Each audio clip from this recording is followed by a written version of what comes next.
All right, let's jump right into the latest on Tesla. We've got a lot to cover. Some big software updates, a surprising hardware change, and what some of the biggest names in tech and finance are saying about the company. So here's the big question, right? Can your Tesla actually park itself yet? Well, the answer is getting complicated in a good way. And that takes us right into our first big topic, the latest on full self-driving. Okay, so Tesla just pushed out version 14.1 of its full self-driving software, and based on what we're hearing, some of the features are starting to feel a lot like what you'd expect from a real robotaxi. It's pretty wild. So what's it actually like in the real world? Well, it's a bit of a mixed bag, but mostly good. People are saying it's a huge leap forward. The car can now park itself perfectly at superchargers, finally, and it's driving with a lot more confidence, more like a real person.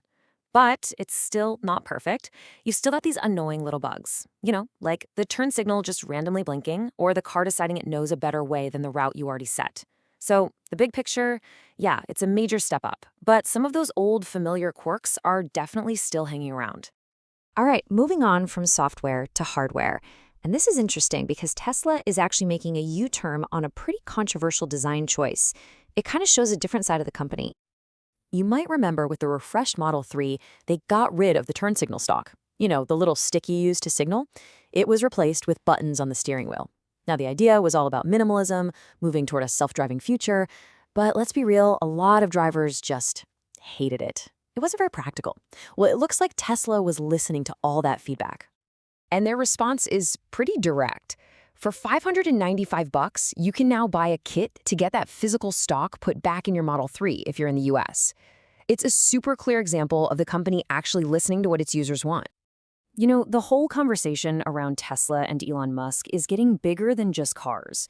It's really all about AI now, and some of the heaviest hitters in the tech world are definitely paying attention.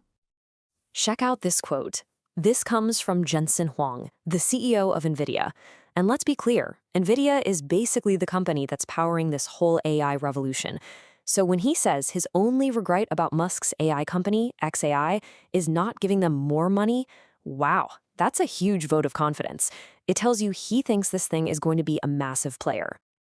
And it's not like he sees xAI as some little side project.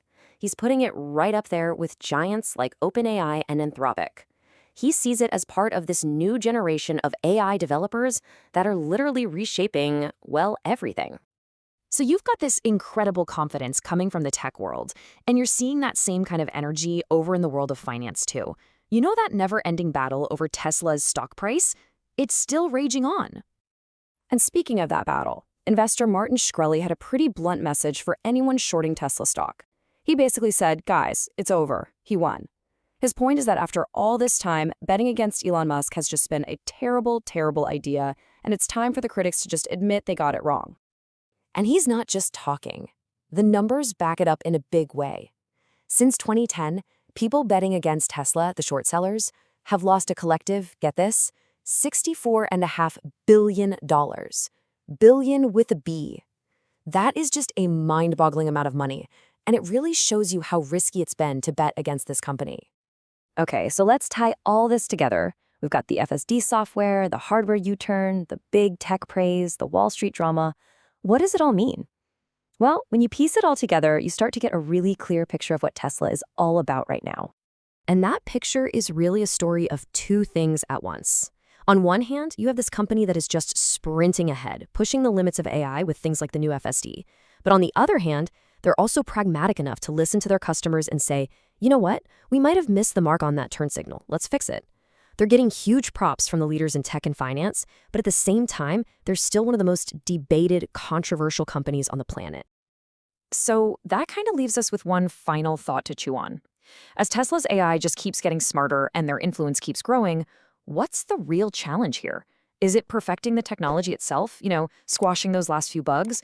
Or is the bigger challenge just dealing with the nonstop debate and controversy that seems to follow everything they do?